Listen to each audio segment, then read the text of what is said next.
beliau itu terkenal sebagai al-muhaddits, al-hakim muwahhid, sosok yang bisa mempersatukan umat Islam dengan kajian Sahih Bukhari dan Sahih Muslim, yang sering bersolawat kepada Nabi itu adalah orang yang mendalami hadis. Kita tahu ketika mendalami hadis nanti ketemu sallallahu alaihi wasallam. Perlu menjadi perhatian gitu buat umat Islam sekarang, karena hanya dengan hadis ini mungkin kita dapat memahami apa yang akan terkandung di dalam Al-Quran. Ya, karena Hadratus Syekh itu pernah bilang, lam nahmil hadis, walau lal hadis lam nahmil Al-Quran.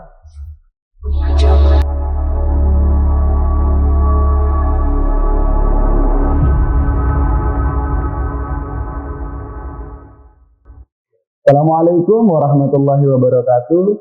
Kembali lagi bersama saya Muhammad Ridwan di podcast Maha, yakni podcast Mahat Ali Hasyim Asy'ari.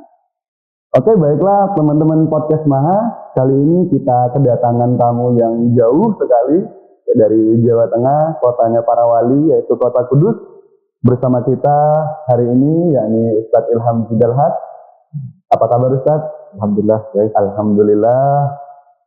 Ustadz, naik apa Ustadz kesini Ustadz? Naik bis ya. Naik bis ya. Dari situ ke Jombang. Kemarin malam Selasa. Ya. Dengar-dengar ini Ustadz, apa namanya? Jenengan ini kan alumni Mahat Ali Hasyim Asy'ari ya. Itu alumni belajar ketika mengenyam pendidikan di Mahat Ali itu mulai dari tahun berapa sampai tahun berapa? Saya sendiri belajar di Mahat Ali mulai tahun 2017.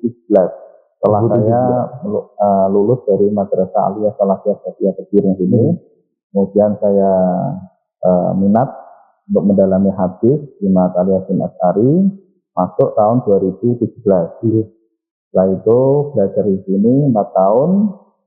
Lulus tahun 2021 ya, 2021. Berarti di wisuda selesai dari sini tahun 2020 ya, 2020.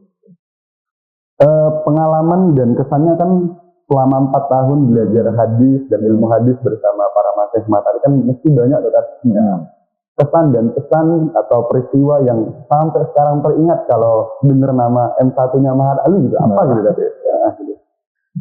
Ya, memang sangat luar biasa ini ya Mahat Ali Hasyim Asy'ari ini. Jadi Mahat Ali Hasyim Asy'ari ini perpaduan antara, kalau saya istilahkan itu bainal jami' wal jami'ah, antara pendidikan tradisional ala pesantren dengan pendidikan ala modern, yaitu seperti universitas-universitas yang lain. Jadi Mahat Ali Hasyim Asy'ari itu bisa memperpadukan dua model pembelajaran. Model klasik ala pesantren, yaitu mengaji bantunya sorogan, kemudian juga pendidikan ala universitas, ya, yaitu dengan ada presentasi, ada tugas akhir, membuat makalah, membuat karya ilmiah. Ini hal yang beda dari Mahat Ali Hasyim Asy'ari. Dan yang paling istimewa dari Mahat Ali Hasyim Asy'ari ini adalah diajar oleh langsung pakarnya. Ya. Ada beberapa masyayikh, ya, ada para akademisi yang mengajar di Mahat Ali Hasyim Asy'ari. Jadi kita bukan hanya mendapatkan ilmu, tapi juga mendapatkan keberkahan dari para masyayikh, yang mana sanadnya beliau itu menyambung ada Hadratus Syekh Hasyim Asy'ari sendiri, pesantren tersebutnya sendiri Jam'iyah Nahdlatul Ulama.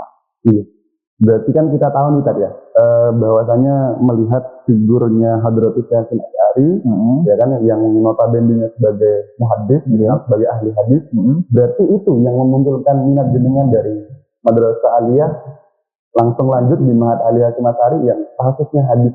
Ya. Atau gampangannya gini deh Ustaz, gampangannya kenapa sih kita harus hadis gitu? Nah, kan banyak sih orang bertanya, ilmu kuno katanya gitu. Ya, benar. Ya, kenapa kita harus mendalami hadis ya? Yang kalau motivasi saya sendiri mendalami hadis di Mahat Ali Hasyim Asy'ari tentu tidak lain dan tidak disebutkan itu karena sosok dari Kiai Hasyim Asy'ari, yang mana beliau itu terkenal sebagai al-muhaddits, ahli hadis, al-musnid, ahli sanad juga, yang mana dengan keilmuan hadisnya itu beliau bisa mempersatukan umat Islam.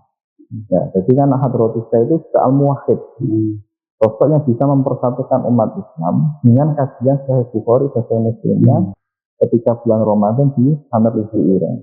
Jadi kalau kita melihat kisahnya, Hadratus Syekh itu ketika mengaji Sahih Bukhari dan Sahih Muslim, yang hadir di masjid itu bukan hanya kalangan tradisionalis saja, bukan hanya kalangan Nahdlatul Ulama saja, tapi dari orang Muhammadiyah, orang Wahabi, Habaib dan lain sebagainya, itu ikut hadir mengikuti pengajian yang diampu oleh Hadratus Syekh. Ya.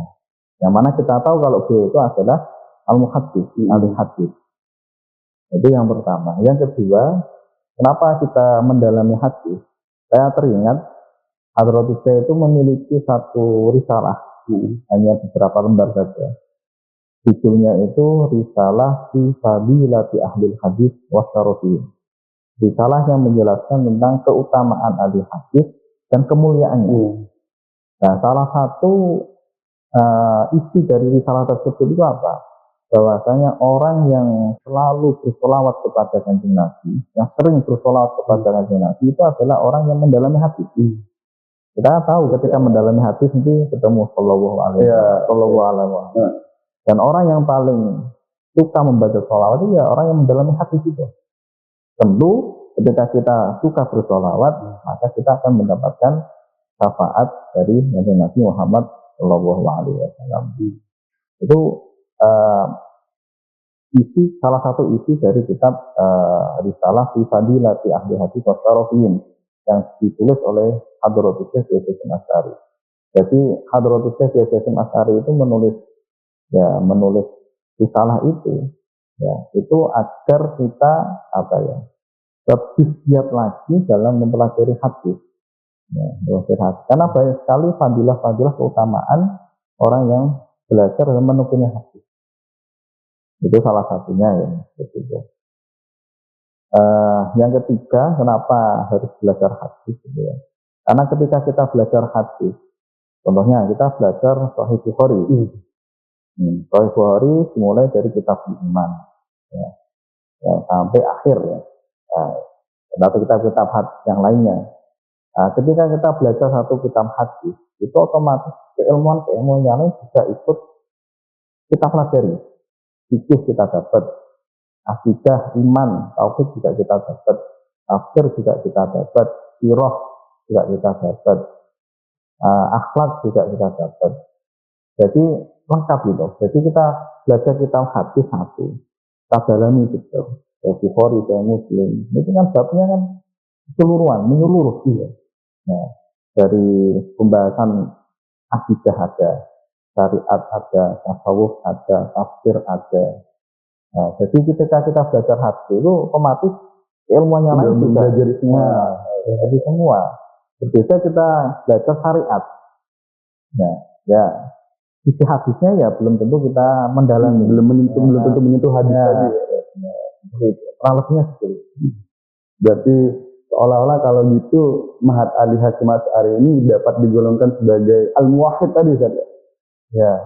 Ya, kalau keilmuan kita bisa ya setidaknya di bawahnya Hadratus Syekh ya. Ya, itu kita bisa menyatukan umat-umat Islam.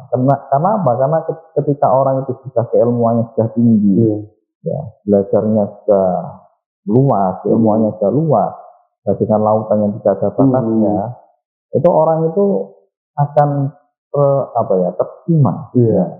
Walaupun takjub dan walaupun mungkin beda aliran ya, beda kelompok ya, mereka akan tertarik untuk tertarik akan padatnya. Makanya Hadratus Syekh itu bisa menyatukan umat Islam itu karena keilmuan beliau yang dalam bidang hadis khususnya ya, walaupun beliau juga mendalami fikih, mendalami tafsir dan lain sebagainya, tapi memang yang menonjol adalah dalam bidang hadisnya itu. Berarti peran Hadratus Syekh dalam ilmu hadis ini bisa dikatakan ya signifikan dan bermanfaat untuk semua orang yang bagi membacanya itu. Iya, benar sekali. Saya teringat salah satu dosen di Ma'had Al-Hasyim Asy'ari, yaitu Romo di Dr. Arif ini. Dia itu mengatakan bahwasanya Hadratus Syekh Hasyim Asy'ari itu adalah sebagai mujaddid, pembaharu dalam sistem pendidikan di pesantren. Karena apa? Karena pada waktu itu di pesantren di Jawa khususnya itu baru terfokuskan kajian fikih syariat, fikih dan lain sebagainya.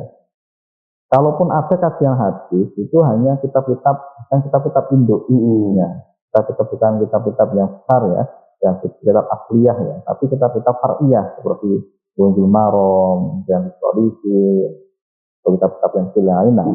Nah, tapi ketika Hadratus Syekh datang dari Mekah, dia belajar kepada Syekh Mahfud, kepada Syekh Su'aib dan lain sebagainya. Beliau memberikan warna dari pendidikan pesantren, yaitu apa? Kajian hadis Sahih Bukhari dan Sahih Muslim.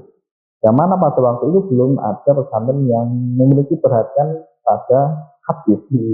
Beliau memulai kajian itu, memulai kajian hadis. Akhirnya apa? Akhirnya setelah beliau memberikan kajian hadis, murid-muridnya itu juga mengkaji hadis Sahih Bukhari salah sendiri. Artinya apa? Hadratus Syekh itu juga salah satu orang yang menyebarkan hadis atau nasrus sunnah ya di Indonesia ini. Ya, penolong sunnah dulu. Ya, menyebarkan sunnah, nasrus sunnah dan lain sebagainya. Karena sebelumnya kajian hadis itu bisa dikatakan stagnan ya, tidak ada belum menyeluruh ya, hanya di pondok-pondok tertentu yang mungkin memiliki sanad hadis. Ya, bisa sekarang seperti itu ya. Tapi semenjak Hadratus Syekh datang di Indonesia itu mulai ramai kajian hadis. Yang memulai ya tentunya Hadratus Syekh. Makanya dosen saya Dr. Farija ini mengatakan dia mujaddid dalam hal ini. Karena beliau yang mengawali untuk kajian hadisnya. Berarti kajian hadis ini memang perlu menjadi perhatian hidup buat umat Islam sekarang, karena hanya dengan hadis ini mungkin kita dapat memahami apa yang akan terkandung di dalam Al-Quran gitu. Iya, karena Hadratus Syekh itu pernah bilang laulal fiqhu lam nafhamil hadis, walau lal hadis lam nafhamil Al-Quran. Seandainya kita tidak belajar fikih, kita tidak bisa memahami hadis. Dan seandainya kita tidak memahami hadis, ya, kita juga tidak akan bisa memahami apa secara utuh. Jadi hadis ini cukup penting dalam kajian keislaman. Kita bisa melihat ya bagaimana akhlaknya Nabi, bagaimana amaliyahnya Nabi. Ini dari hadis itu. Ya, makanya guru saya, dosen Ma'had Ali, Romo Habib Ahmad, itu mengatakan ketika kita belajar Sahih Bukhari, kita belajar Sahih Muslim, itu seakan-akan kita itu melihat Kanjeng Nabi depan kita. Seolah hadir, karena mengetahui bagaimana akhlak beliau, bagaimana perjalanan beliau, bagaimana sifat-sifat beliau. Jadi salah satu keistimewaan orang yang mendalami hadis seperti itu. Tapi ini Ustaz, banyak orang sekarang kan, apalagi kadang aliran-aliran sebelah sudah kadang-kadang itu mungkin memang belum ngaji di Ma'had Ali paling belum ngaji di Ma'had. Itu kurang memahami, belum kuliah di sini. Itu kadang memahami hadis itu hanya secara tekstual saja. Sehingga kan jadi kita yang belajar ini kan agak merasa tersakiti kan. Yang belajar banyak di ilmu hadis itu menurut panjenengan menanggapi aliran-aliran kayak gitu itu gimana? Ya, memang ketika kita belajar hadis ya, dan tidak mendalami secara benar, ya, kita memiliki guru yang ilmuannya diakui memiliki sanad, ya akhirnya apa? Akan memunculkan pemahaman-pemahaman yang menyimpang, tidak sesuai yang dimaksud dari hadis tersebut. Ya, itu karena belajar dari guru ya yang tidak memiliki alat yang nyambung sampai ke Rasulullah. Berbeda dengan kita belajar di sini contohnya di kita punya guru yang mana gurunya itu alatnya nyambung kepada Rasulullah nyambung kepada Rasulullah Shallallahu Alaihi Wasallam. Ya, jadi untuk menanggapi hal-hal seperti itu, nah kita sebagai saudara sesama muslim ya, saudara sesama muslim juga pembelajar hadis di Nabi, kita juga harus mengimbangi hal tersebut dengan mengeluarkan ya tulisan-tulisan. Nah, kita yang belajar hadis beneran, kita juga harus mengimbangi nulis tulisan apa hadis yang biasa disalahpahami oleh kaum itu tadi. Ya, kita tulis itu, atau kita buat video pendek, kita ramaikan ya, media sosial kita, tulisan-tulisan kita. Akhirnya apa? Orang akan tertarik. Oh seperti ini. Pemahaman hadis yang benar itu seperti ini. Oh ini dari Matali Asy'ari. Tentunya namanya nyambung kepada terus. Jadi untuk menanggapi kelompok sebelah itu kita juga harus apa ya? Menanggapinya dengan apa? Kita membuat tulisan dengan ilmu. Ya, dengan ilmu kita bantah dengan ilmu. Buat dengan video-video yang memang berkualitas ya. Yang ada dasarnya, ada rujukannya, seperti itu. Iya, jadi memang orang-orang kayak ini kan kadang meresahkan ya. Ya, berarti memang harus kita terutama santri yang ada di sini ya, lebih aktif lagi mungkin dalam bersosial media seperti yang dengan katakan tadi. Hadis yang mereka salah paham itu apa? Kita cari, kita referensinya mungkin kita benarkan dengan apa yang sudah kita pelajari dari guru-guru kita.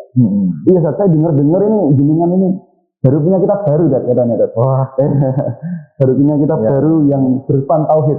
Ya, saya itu pertama melihat dan mendengar itu kaget sekaligus takjub. Kagetnya itu karena ini alumni hadis tapi ngarangnya tauhid. Wah, ini keren sekali ini. Ini gimana itu ceritanya? Ya itu ya kitab 6 judulnya itu adalah Syarhul Allamah Muhammad Hasyim Asy'ari ala risalah atau video. Nah, jadi Hadratus Syekh Kiai Hasyim Asy'ari itu memiliki satu risalah. Judulnya itu Ar-Risalah atau video. Memang sudah ketahuan dah dari judulnya kan membahas tauhid ya. Tauhid. Ya, risalah yang nama risalah itu mesti kan nggak panjang. Ya. Nah, itu kira-kira hanya 5 sampai 6 halaman. Nah, kitab Risalah Tauhidiyah ini menurut saya salah satu kitabnya Hadratus Syekh yang sangat penting untuk dikaji.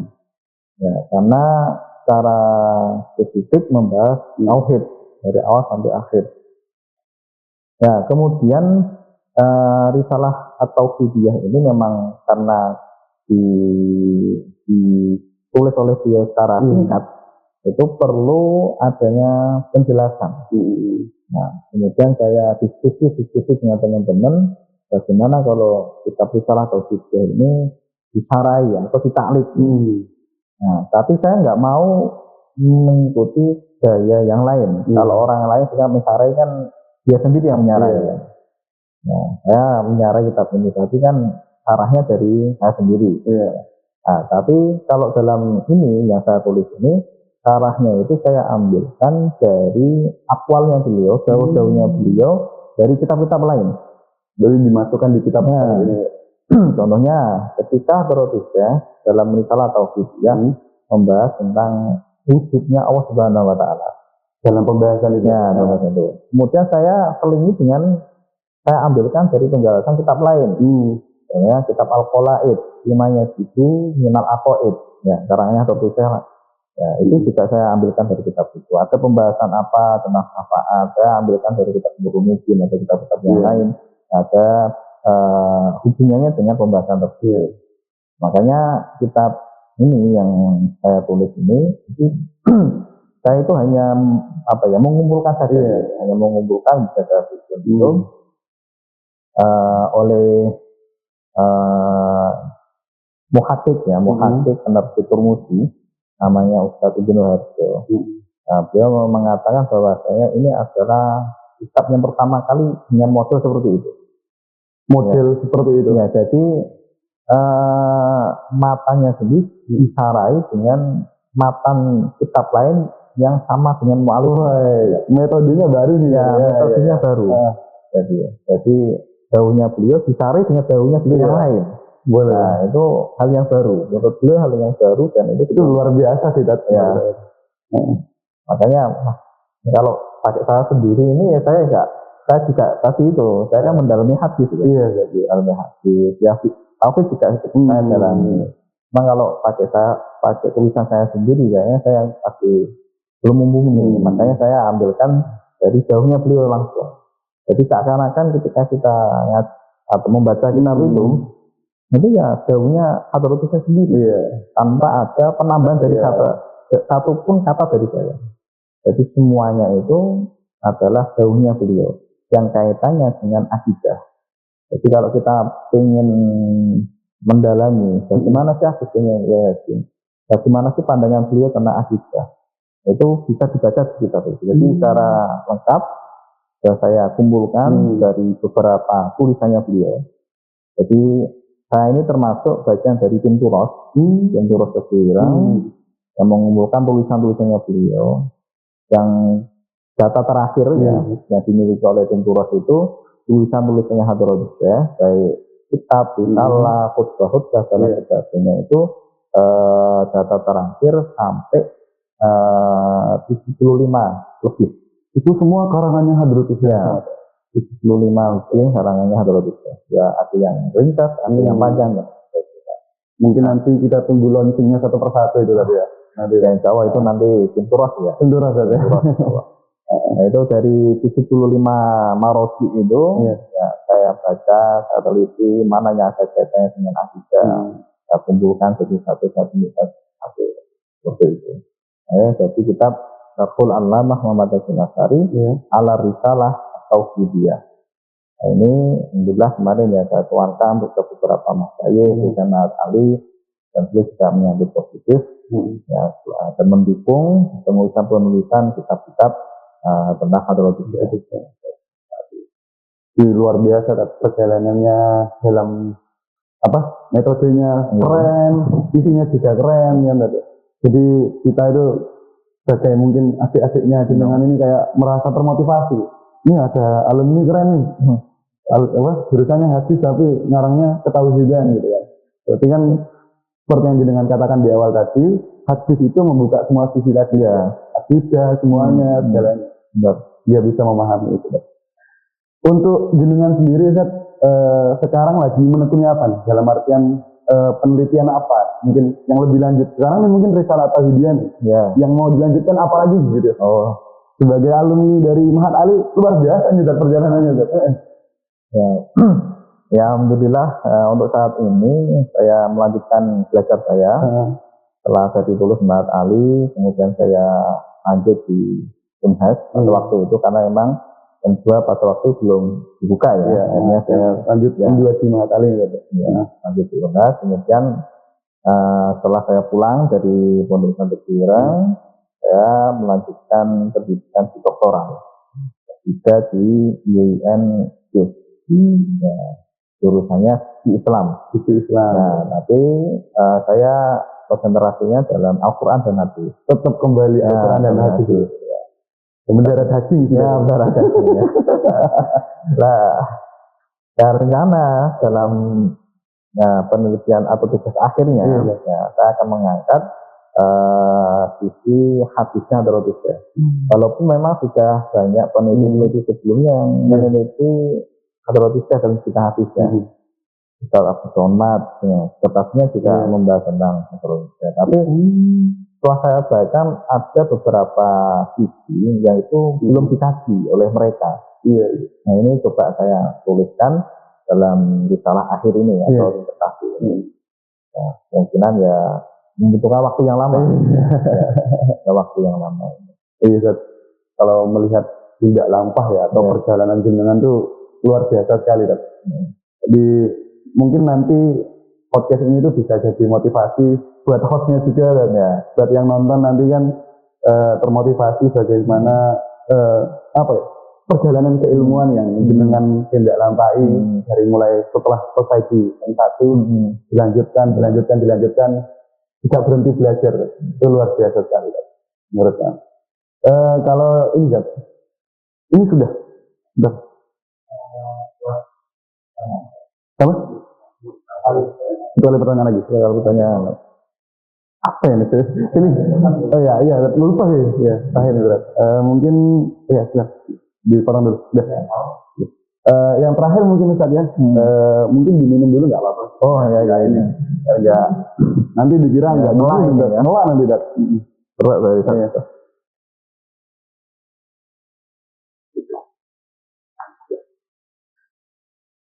Iya, biasanya kalau sudah mau minum ini disuruh mau pulang. Oh gitu ya.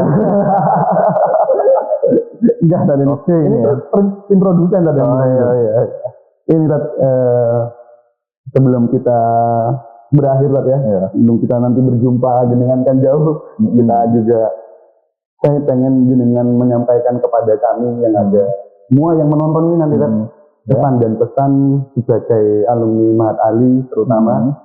Pesan dan pesan sebagai thalabul ilmi yang luar biasa himmah terhadap ilmu. Ya untuk pesan dan pesannya, ya saya mengutip daunnya huruf saja ya.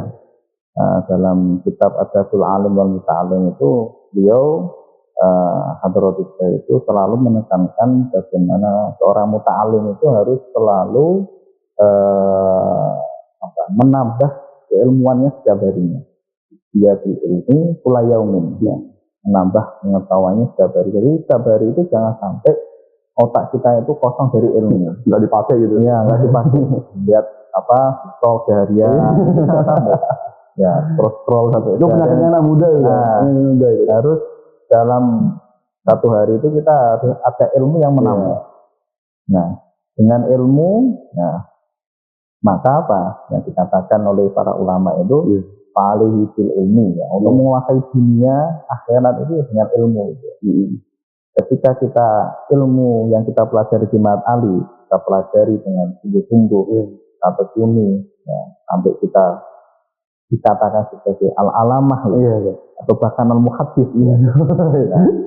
maka tentu orang lain ketika melihat kita, oh ini pakar, rezeki itu juga akan datang kita. Rezeki yang akan menyari, ketika kita memang menjadi pakar dalam bidang tersebut. Ya, jadi ketika kita belajar di Mahat Ali atau tempat yang lain lah secara umum, ya jangan setengah-setengah, harus fokus dan memang ya kuncinya mendapatkan ilmu itu ya satu, bersungguh-sungguh, harus jual ijtihad itu. Nah, ketika kita belajarnya bersungguh-sungguh, ya, itu yang akan mendapatkan apa yang kita inginkan. Nah, jangan sampai kita belajar itu ya sekolah berangkat kuliah ya sampai kelas gitu, ya, setelah selesai cari warkop, nah ini nggak berkembang.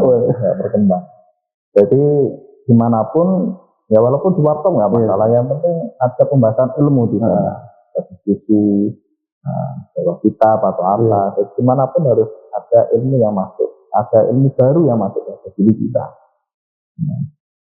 Nah, itu mungkin itu saja sih. Jadi untuk selalu belajar, terus belajar aja. Bersungguh-sungguh belajar, konsisten menurut jenengan ya. Selama ini yang jenengan rasakan. Baik Ustaz, terima kasih atas pesan dan pesan dan nasihat buat kami, terutama buat yang menonton juga. Moga-moga menjadi termotivasi untuk selalu menambah atau ziyadatul minal ilmi tadi ya, nambah ilmu tiap hari. Ustaz, kayaknya udah mau selesai ya. Kita akhiri podcast kita kali ini Ustaz. Kami ucapkan terima kasih. Assalamualaikum warahmatullahi wabarakatuh. Waalaikumsalam warahmatullahi wabarakatuh.